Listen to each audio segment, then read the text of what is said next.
Welcome back, everyone. This is Christian McCabe again, doing this module on the interior castle, looking at Teresa of Avila's vision that she had of the soul as this diamond castle. And we've been looking at the different mansions that she described, not as formulas or steps, but ways of describing different parts of our spiritual journey that are universal. We'll probably find ourselves identifying with different areas and different aspects, but this is in no way a linear, step-by-step, as I said in the first video, step-by-step guide into the heart of God. This is just her experience of how she envisioned her continual movement towards union with God's Spirit, as Colossians says, Christ within, the hope of glory. So we're at the fourth room here, where she talks about one of the most interesting ones for me, the mansion of the supernatural. She says here that in the mansion of the supernatural, that the motivation for us to do our disciplines starts to wane, and we find ourselves not as devoted to our devotional time or our commitments to prayer, our commitments to reading the Bible. And it's interesting because right before that we were priding ourselves in the mansion of virtues on how devoted we were and how spiritual we were, but now things have started to slide, and we can beat ourselves up, she says, sometimes in this, but she says, but this is actually when the work of God begins to increase, because the smallness of our intellect and of our rational minds begins to recede, begins to decrease.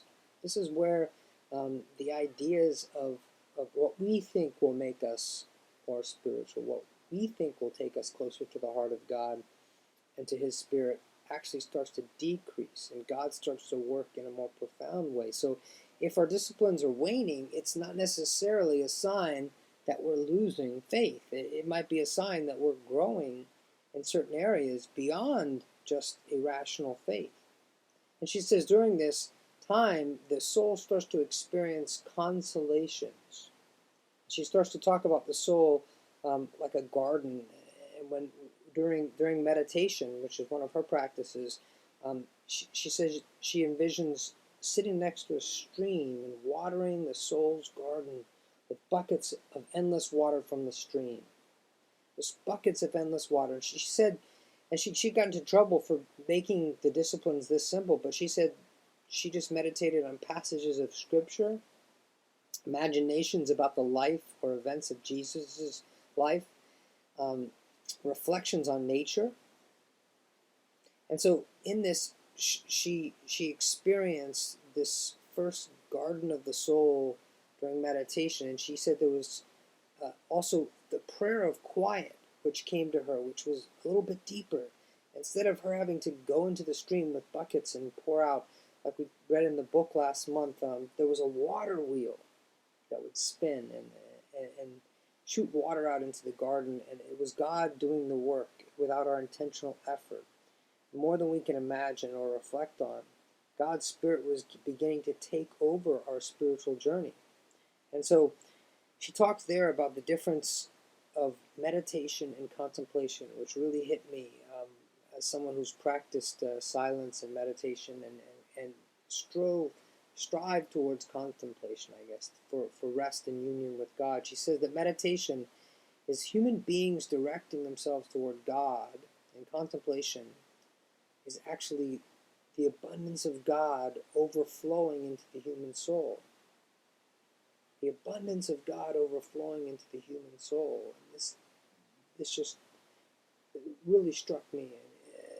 This is where the supernatural aspects of the faith begin to overflow, and our rational minds can't grasp it. Sometimes we get so locked in our modern rational world that things have to make sense and fit together, that supernatural things don't happen. We lack the faith to go beyond our rational minds. And so I remember a few months ago, I was at a Santa Fe, New Mexico, and if some of you know the Mansion of the Supernatural, some of you might know what this is, the Loretto staircase that was in Santa Fe, New Mexico. And basically the story of the Loretto staircase is that a group of nuns, were in prayer for 9 days because the architect who was building their chapel died before he built a staircase up to the top. And they were praying for 9 days for some sort of a miracle for them to get this completed. And after 9 days, the story goes, a shabby stranger showed up, and he was able to offer them. He said, if you lock me in and I go out at night and get supplies, if you let me in here with some simple tools, I will build the staircase for you in 3 months. And so basically, when I was in Santa Fe, I got the opportunity to see this. There's a big sign out in front of the chapel. If you see, you can see the sign. It's in the shadow of the trees, but it says, "Experience a miracle, $3." And who wouldn't take up that offer? But I reached in my pocket and I only had $1. And the only person with me was Shane Claiborne. And if you know Shane Claiborne, he's written a couple of good books, but he's taken a vow of poverty. So I felt this conflict of asking someone who took a vow of poverty for $2 to go see a miracle. So I turned to him and he said, no, I got $2 because I've been selling these pins that say, "Who would Jesus bomb?" And they're selling like crazy. And so I have lots of $1 bills. And he was selling them for $1, so he gave me $2. He said, "Go have fun with your miracle." So basically what I experienced was what you're going to see in this little short video right here, what many consider to be a miracle, that's still to this day. This is exactly what I saw. This staircase that you see here, the railing was added on later. This video is almost exactly the video that I took while I was there, except mine was more shaky. But basically, this chapel and this staircase, as reflected on by architects, is quite a mystery. If you look, it has no center column.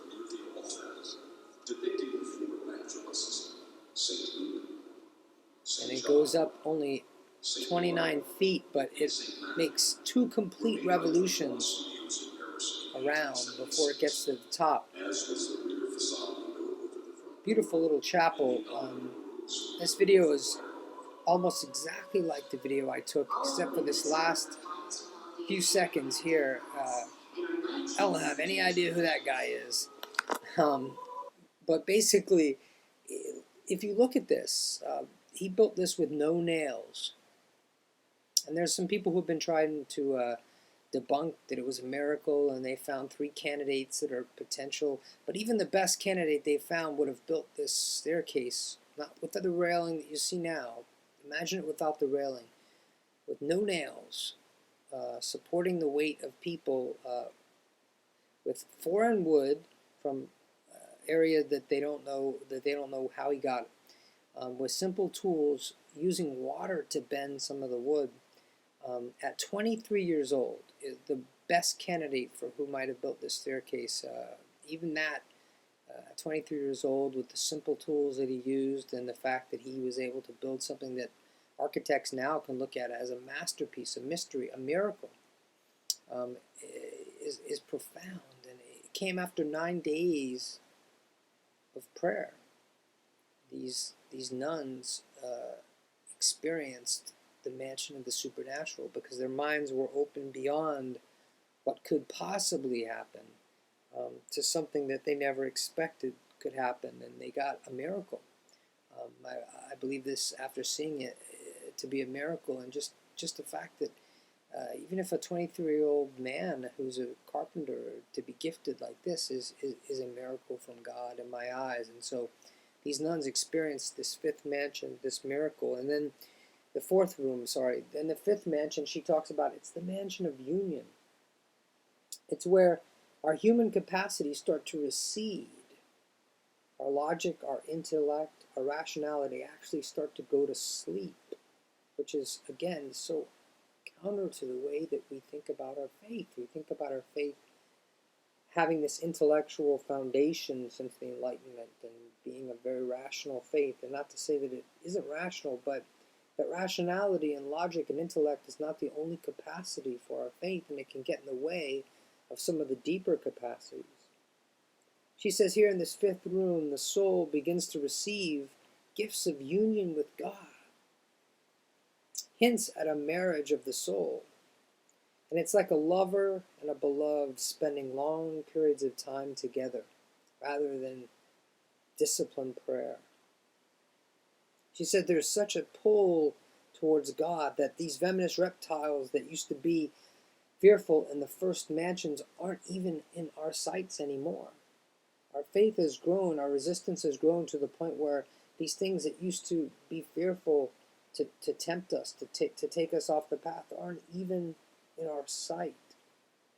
And she says there's a strong pull to move deeper into the experience of God so we can experience it in our whole life, not just in times of discipline and prayer, but in our whole life, our daily life. And in the fifth mansion, she talks about expanding into a much more holistic vision of God and union with God being something that we can experience all the time, not just in times of deep spiritual vision or ecstasy. It's a time of stepping out of that.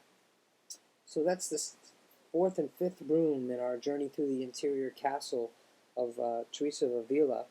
We're going to end this video here, part 2, and pick up part 3 on the sixth room, which is the mansion of afflictions, which is a difficult one, but we'll walk around through it just for a little bit and see what we might be able to glean from it. So this is the end of part 2. Check out part 3. Thank you.